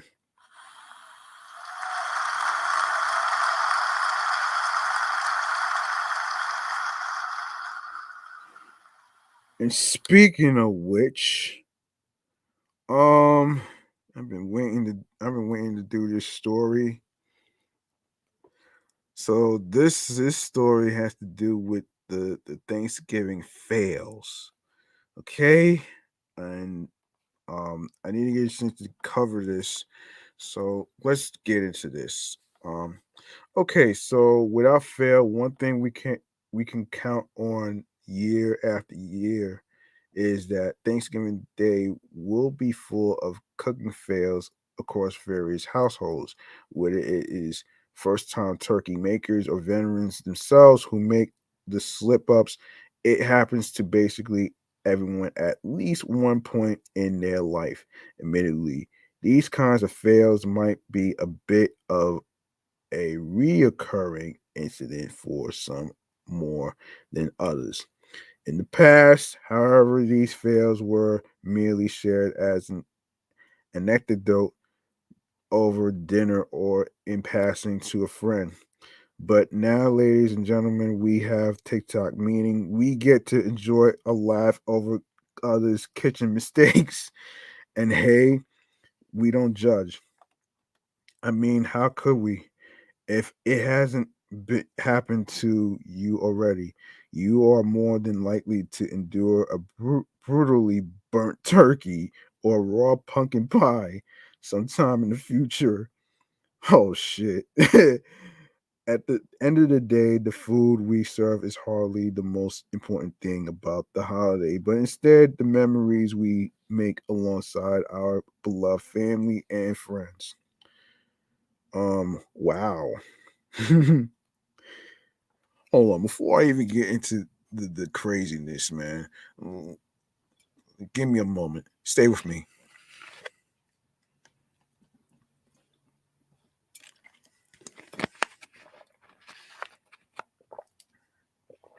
Okay. Wait a minute, man. So banana pudding, but make it soup. What? Oh my gosh. So this shit says make sure to get instant pudding for your banana pudding, not cook and serve. Oh shit. Divorce babe oh man. Divorce divorce babe divorce. Oh man. Oh my gosh. So the No, the BPP, aka burnt pecan pie, is on the menu. Why the hell would somebody have a burnt pecan pie, man? I wouldn't eat that shit. I wouldn't eat that shit anyway, man. I wouldn't, I wouldn't even eat that shit anyway, man. Marinated madness. Wow. Oh my gosh. Thanksgiving dinner with a little bit of crunch. Oh, the burnt shit. Oh man. Does anyone need 5 loaves of bread? Okay, that's not really $87 of oil down the drain, but it looks like there's a happy ending after all. All all's well that ends well. Oh shit. When when your teenagers wants to fry a turkey, Thanksgiving turkey was not in this oven's job description. Oh my god. When your oven decides to mess up and don't turn on Thanksgiving. Oh wow. Um this turkey is on fire, literally. Oh wow. Wine disaster. All these shit is on TikTok. I don't even have TikTok to be honest with you, man. But whatever content people decide to make is like it has to make sense. But even if it's funny, it has to, have a story behind this. Anyway, man, these ovens really did not want to work. Are they the hidden leaders behind the great reassignment? we might be having we might be having takeout for Thanksgiving. Oh shit. Butter as seasoning might have ignited a family feud. Oh man. Check your labels, people. Saturday before Thanksgiving, making my grocery list for cooking and baking, so I can shop now before the rush. Oh wow, turkey, and always remember to get your ingredients ahead of time. Okay, okay. Um, wait a minute, man. Oh gosh, let's take a look. Yeah. Hold on, man. Hold on, folks. I need to really get a look at this shit. Wow. So Thanksgiving is one of the best American holidays, but it is also the most failed worthy. On Turkey Day, the food is the star, and you can't hide your Thanksgiving dinner screw ups behind great presents. From questionable turkey meat to deep fried fires, we've gathered the most absurdly awful Thanksgiving fails here. So learn from these mistakes. These funny Thanksgiving fails will have you giving thanks that your own holiday dinners certainly can't be this bad. These are some of the worst Thanksgiving ideas and sadly recipes for failure, not delicious pumpkin pie. And it's not all about food. Even the pros at the Macy's Thanksgiving Day parade aren't what the hell, man? Man, yeah. Thanksgiving, yeah, the Thanksgiving Day parade aren't immune. Those big balloons are tricky and take a lot of work to keep afloat. You can sit back and laugh at their parade fails, but make sure your own Thanksgiving decorations and centerpieces are more um reminiscent of Halloween, but not making the one on the list. Okay, that's really strange, but okay. Um um okay. Let's see. No matter what's on your Thanksgiving menu this year, surely your holiday meal will be better than those on the list, and maybe your turkey themed desserts will actually look like turkeys. No one. That isn't turkey. Sorry. Oh wow. You spilled a little bit there. Oh wow. What? Wait. What the hell is that? Wait. What the hell is that? Flaming hot oven. Oh man. Something went wrong with your deep fryer. Oh wow. Good job with the apple pie. Okay, that one sucked too. Opposed to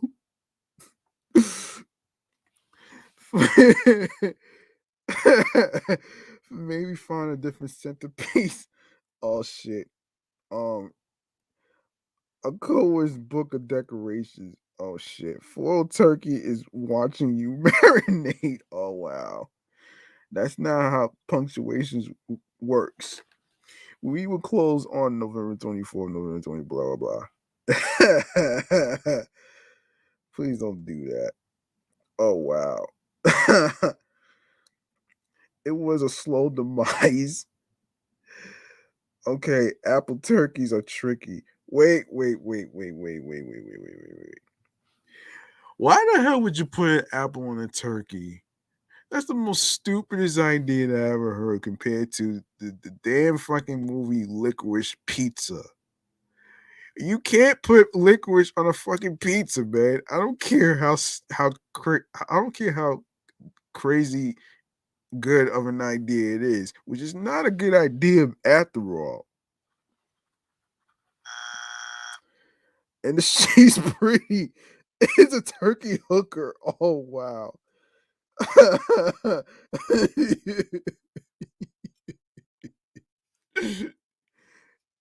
An easy pickup from a pan to platter. Oh shit. Oh man. No one will know the difference. Yankee Candle. Oh wow. Not the place for octopus. Oh gosh, no, man. Why the hell would you mix an octopus with a turkey? Okay. Black Thursday. Oh shit. It's it's a fucking picture of a fucking burnt turkey. Oh wow. Oh man. Why does this even exist? Okay, Hormel white and dark turkey. Oh my gosh. Chill. I'm no cook, but I can follow the directions which said to be which said to let the bird chill in the sink for a few hours.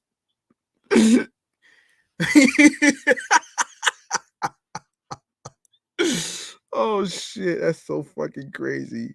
Okay, but where's the meat? Okay, that's corny, man. Like you got veggies posing as turkey. That's so fucking whack, man. That's whack.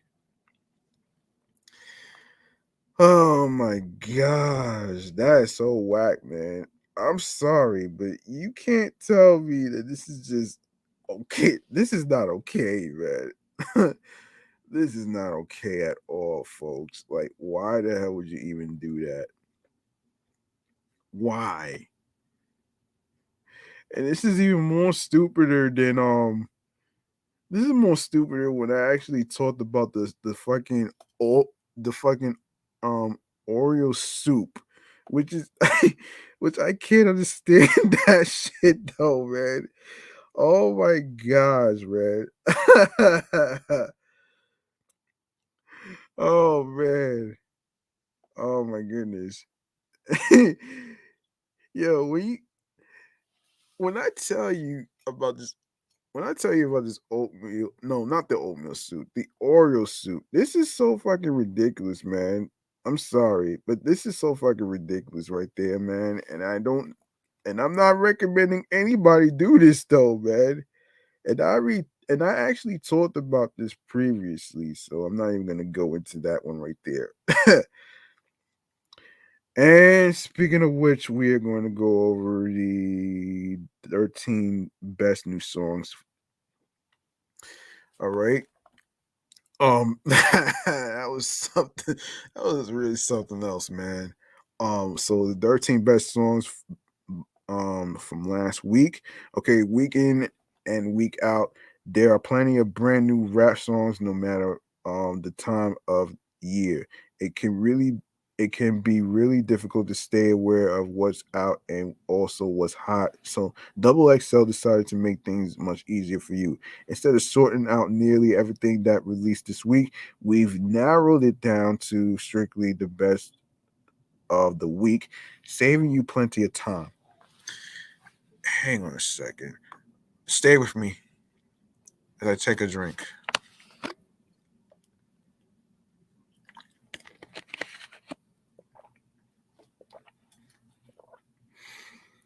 Okay, hold on a second, guys.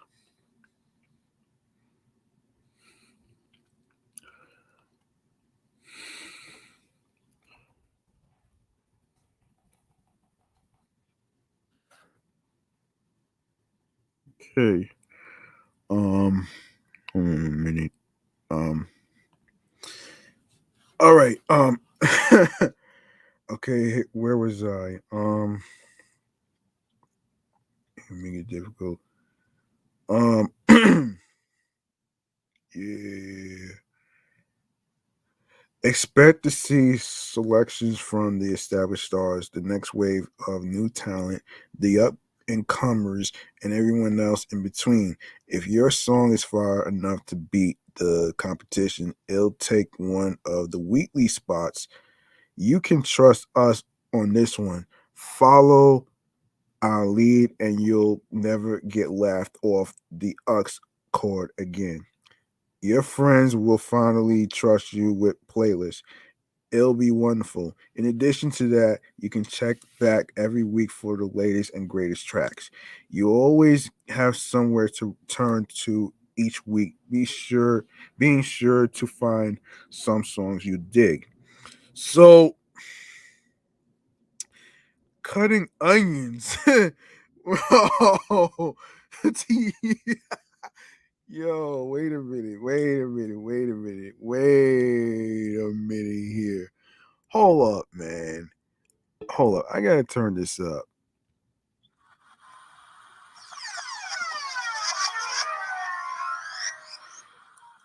Okay. Cutting Onions by Tierra White.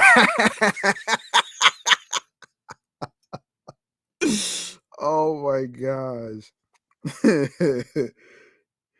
See Through by Chief Keef. Whatever happened to I didn't even know he made I didn't even know he still made music.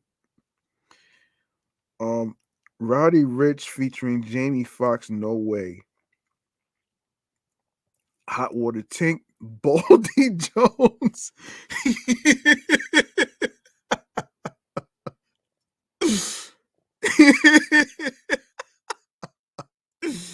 Oh man. Oh man. Baldy Jones. No, Baldy James, sorry. And the Alchemist featuring Ice Cold Bishop. Oh man. What is with everybody in these crazy funny ass names, man? I'm about to do a fucking countdown in a future episode in regards to the fucking funniest rap names by rappers. So stay tuned for that one. What it is, ESTG featuring Yo Gotti. Okay. Gucci Man, All I Want for Christmas. Yeah, I don't know about that one right there. Blue, Welcome Back, Dummy. Quentin Tarantino featuring Flatbush Zombies. Flatbush Zombies.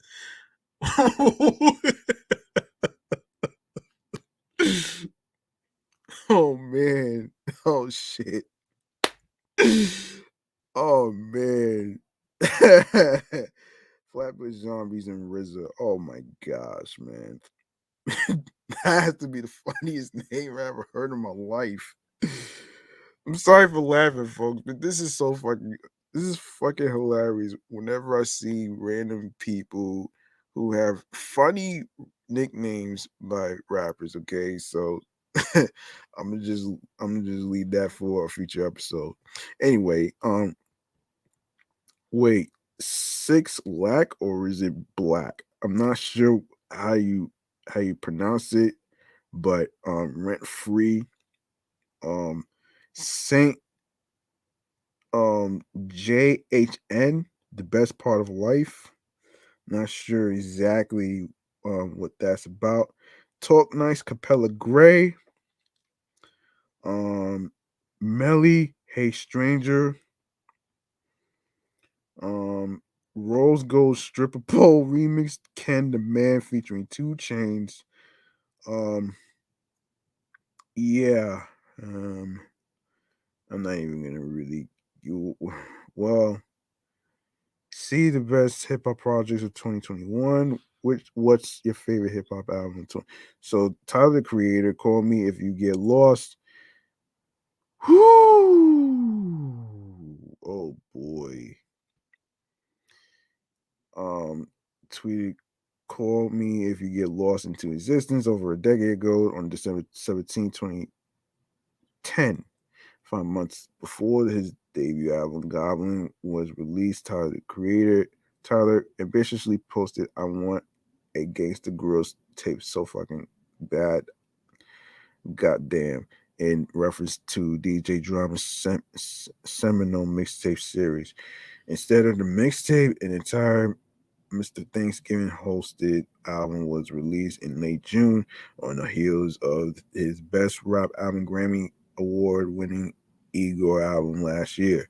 Tyler delivers another self produced, sonically superior project that shows off his mastery of sound, waves, transitions, and wordplay. Oh man. You know what? I'm gonna go over this some other time, man. I'm gonna go over the albums for 2021 for some other time because I know it's about to be midnight. I don't want to prolong this shit, so let me just wrap this shit up. Um, let me see how much time I have. All right, so let me just let me just say this though, and for those who just came in, um the Cool Out Corner podcast. Thank you for joining. All these people who actually came in. Thank you for joining. Anyway, let's let's get to this. All right, so folks, listen to this. If you like what you heard in today's episode, and other previous episodes, please feel free to show some love by making a charitable donation to my Cash App, which is $ G Money Stats 555. That's $ capital G, lowercase MONEY, capital S, lowercase TACKZ 555. Once again, it's not about breaking the bank and having a lot of money for moral support. It's all about what you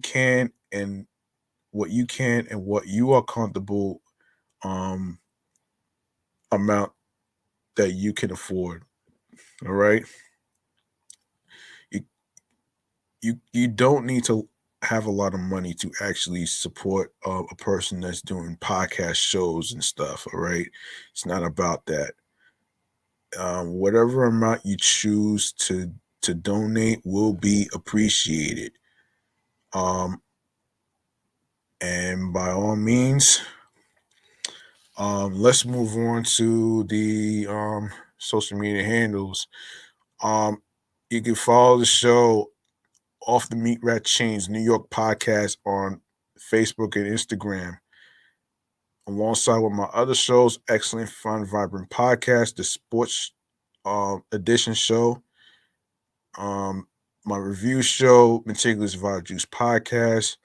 Make sure you turn on your notifications on Instagram for everybody that's following me on there. Make sure you turn on your notifications because because it's very important, because I'm going to be on Instagram Live more than 17 Live. I'm not sure when I'm going to return over there, but um you know what I'm saying?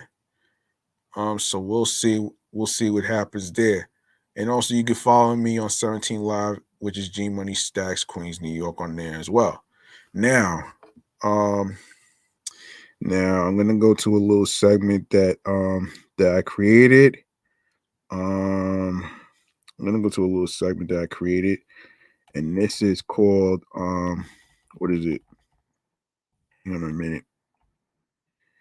Hang on a minute, guys. Actually, let me just look for this shit. Oh, there we go. Yes, stream choices on the go. All right. This is where I go over where you can listen to the episodes of podcast episodes. So, so here you go. Um, we're going to we're going to we're gonna go over where you can listen to to the episodes and stuff like that. So let's get to it now. Now you can listen to the podcast episodes on Anchor. We are on um Audacity. We are on Audible, Audioburst, um, Amazon Music, Breaker, Castbox FM, Deezer, Listen Notes, Player FM, Pocket Cast, um, Podbay, Podfriend, Podorama, Podopolo, Podcast Addict, Podchaser. Don't forget to um go to the two links of Podchaser and Podfriend so you give a 5-star rating on there. All right. Um and we are also on Reason FM. By the way, folks, if you have an Android, right? Even though you don't have Apple Podcasts or whatever, right? You can also download the podcast tracker, um which is actually similar to Apple Podcasts. That way you could track your podcast, the podcast episodes that's being posted, updated. You just name it, man.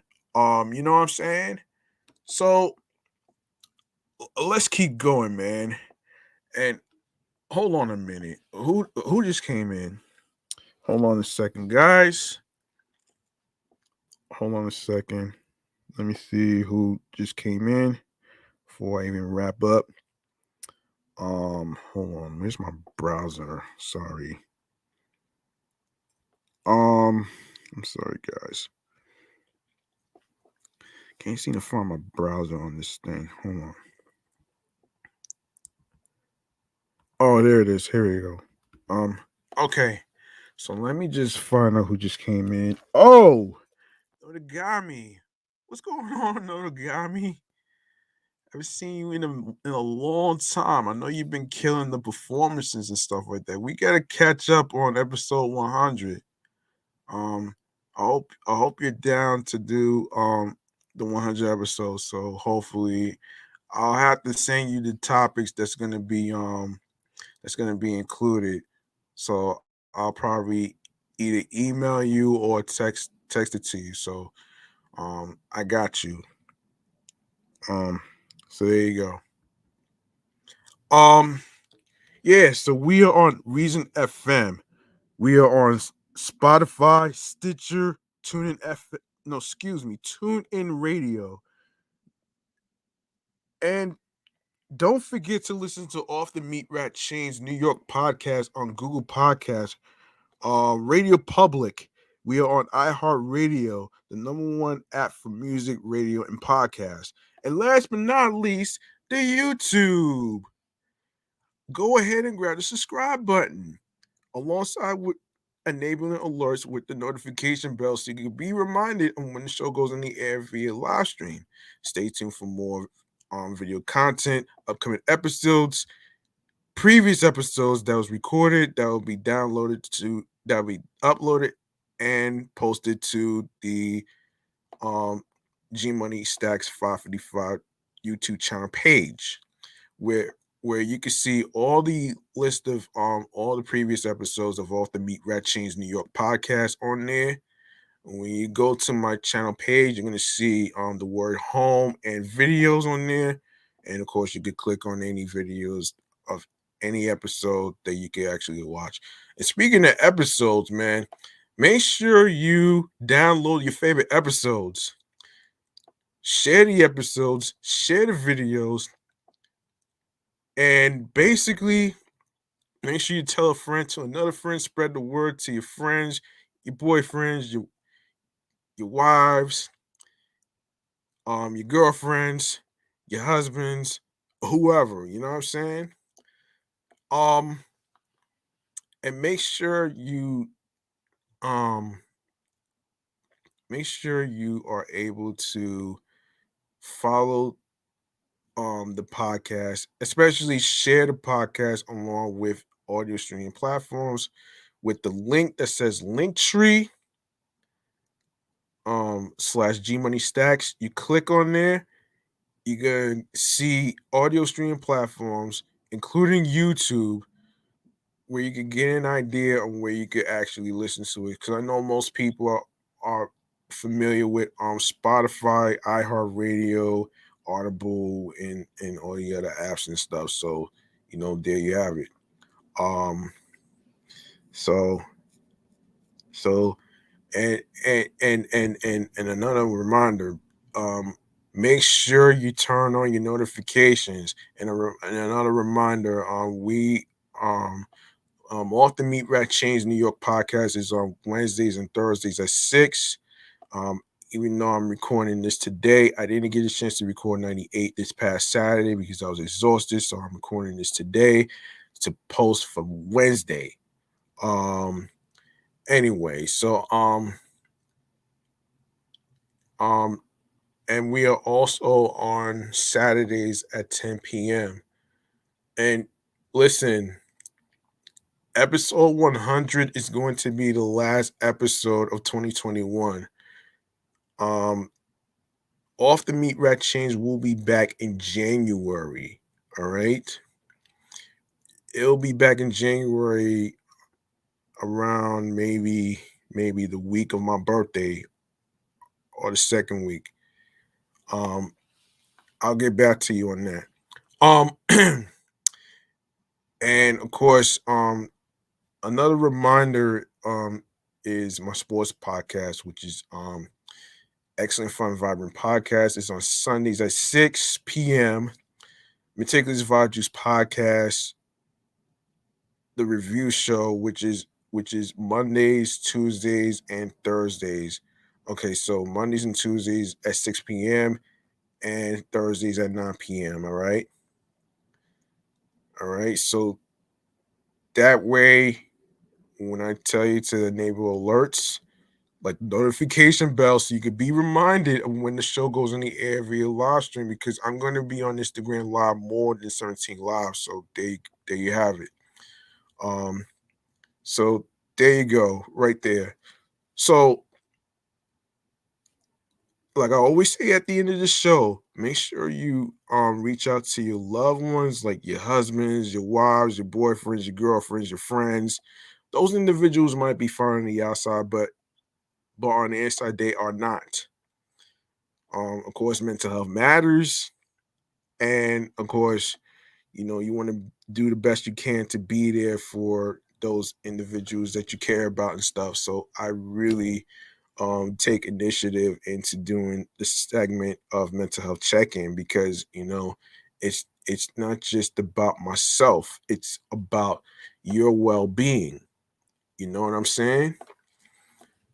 um and yeah, and you don't need to wait every year for mental health awareness month like May and mental health day um every year to reach out to somebody. um it's all about taking a risk, man. You can't put a price on friendship, you know what I'm saying? It's all about taking a risk. You can't put a time frame on when to reach out to somebody because you you would overwhelm yourself with stress and when is a good time, even though they might be busy with work and stuff like that. You know what I mean? But you never know when you take a risk like this, you are able to show empathy, compassion, and show that you really care, you know what I'm saying? Instead of being a fucking asshole about that. So you don't need to be you don't you don't need to do too much, man. Just do the simple things like Mack Wilds would say in his song, you know what I'm saying? If you haven't heard his single, you can go ahead and actually listen to it on Spotify and other streaming platforms. And or if it's a video on YouTube, you can check that out as well. Um, anyway, so you guys are ready for some free game on how to start a podcast? I got you back. So listen, if you are interested and have a dream of being a podcast host like myself, who has 3 shows under my belt, the first thing you need as important equipment, I will break that down like wine and rice, all right? So just stay with me, folks. First and foremost, you need headphones. You also need a microphone. Now, it doesn't have to be anything too expensive. You can just keep it simple. Like you don't have to buy expensive microphones to sound professional, you know what I'm saying? And that just goes back to what I was trying to tell a streamer not too long ago, that you don't need all this extra shit and extra baggage to fucking feel professional, and you know what I'm saying? And this goes back to perfectionism.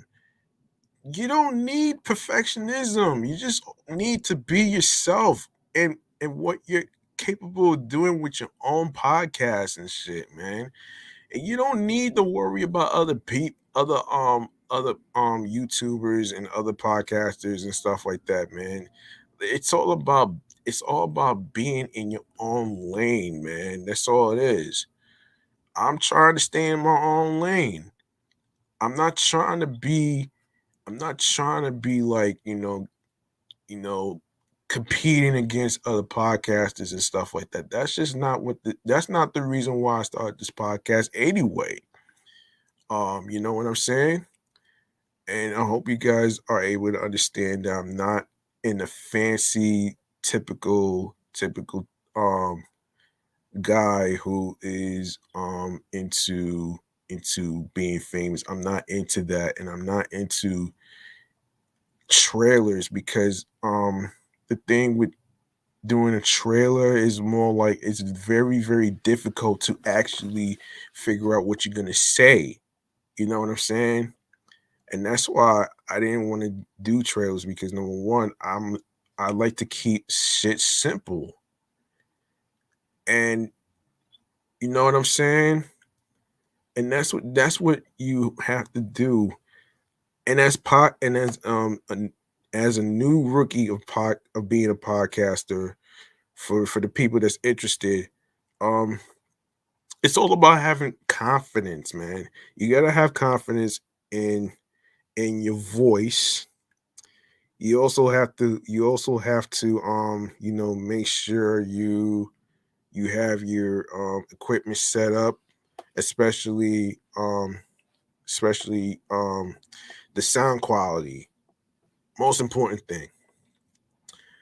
Another free game that I could give you is that you need like a software, right?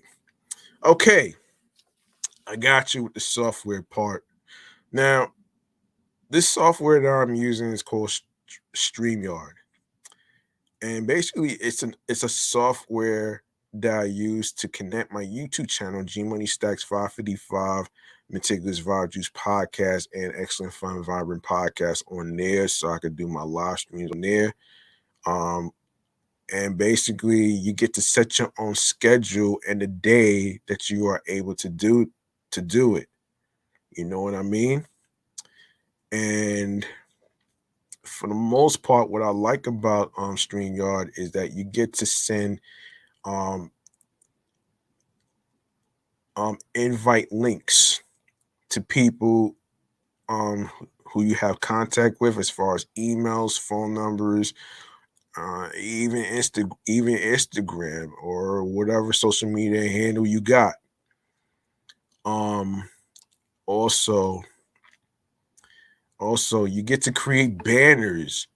You get to create banners. You know what I'm saying? Banners of talking points, like, where people could follow you on your social media handles, your website of your businesses, as far as like your clothes, books, where people can find your podcasts and stuff like that. Like, I already have a fucking website, which is Linktree already, which makes it a lot easier for people to click on. So that way, I don't have to do too much. All right. Also, another free game is, when you create a name of the show, you want it to represent you. You don't want to create a name that's somebody that people already heard already. You want to create something that nobody has ever heard before, which is very unique. And the thing about that is, when you have your own ideas and stuff like that, are you are mostly smart. You know what I mean? And for the most part,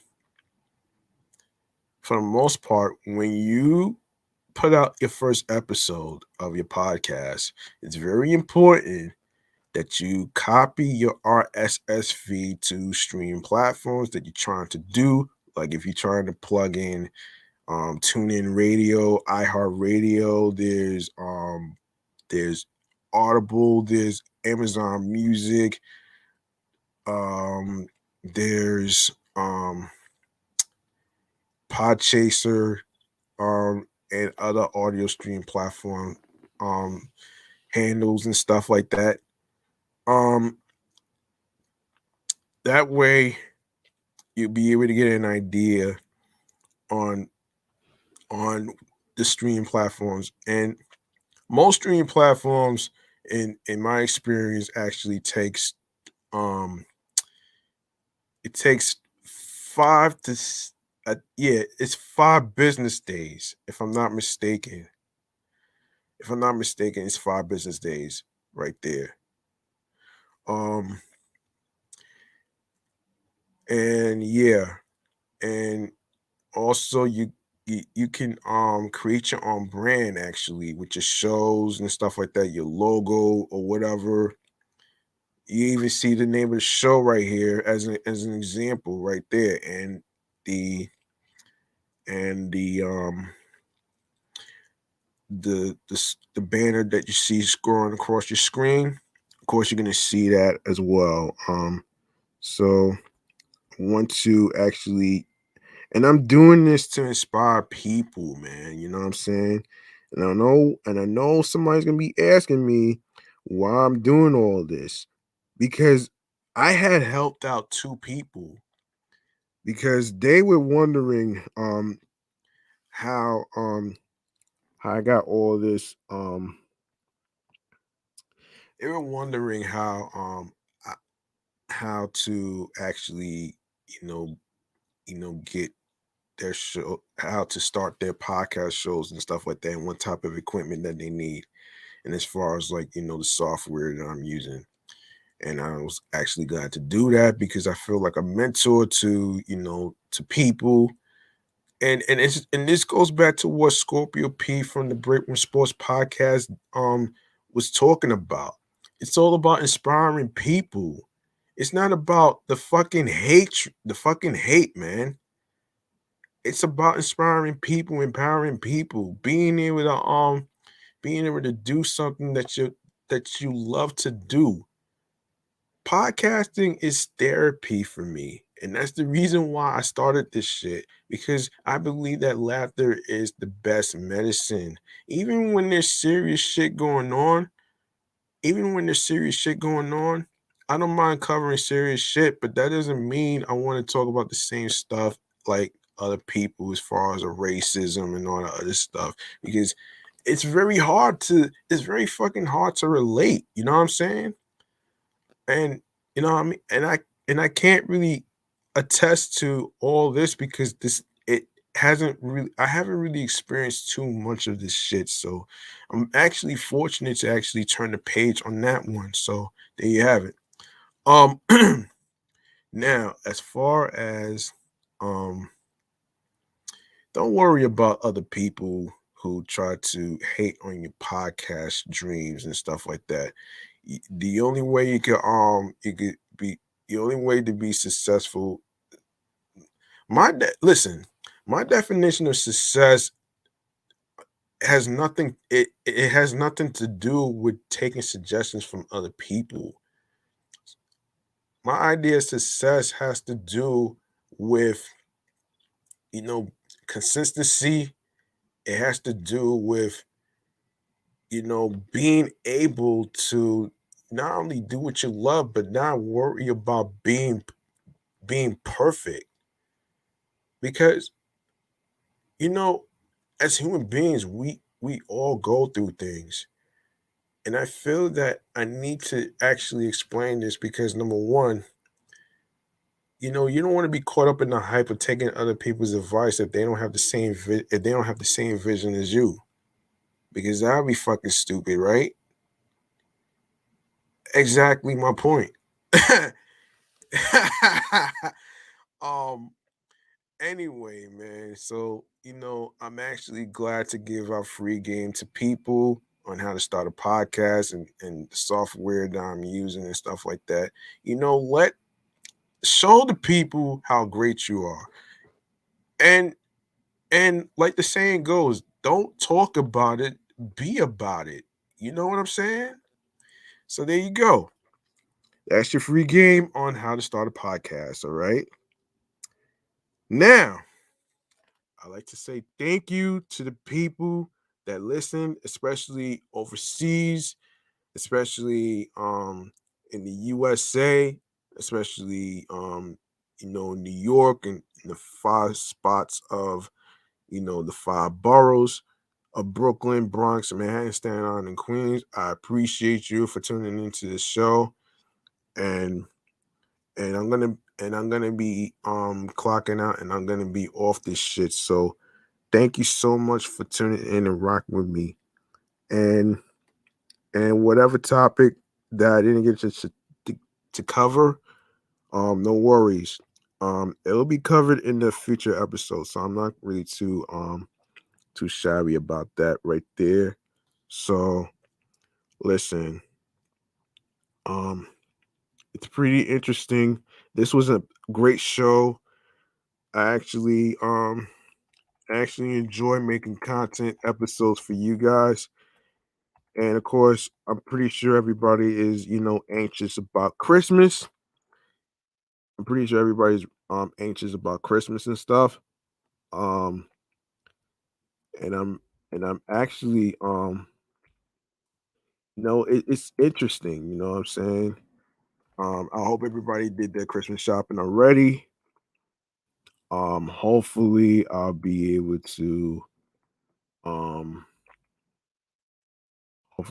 to do certain stuff. So anyway, man, I'm going to actually leave it at that. So listen, man, if you haven't followed the show, I'm leaving it up there and stuff like that. So anyway, man, so there is the spot where you can actually follow the show. I actually put it on there for a reason and to say thank you to everybody who actually had a chance to tune into the previous episodes. We got 1.4K plays already. 1.4K. How about that?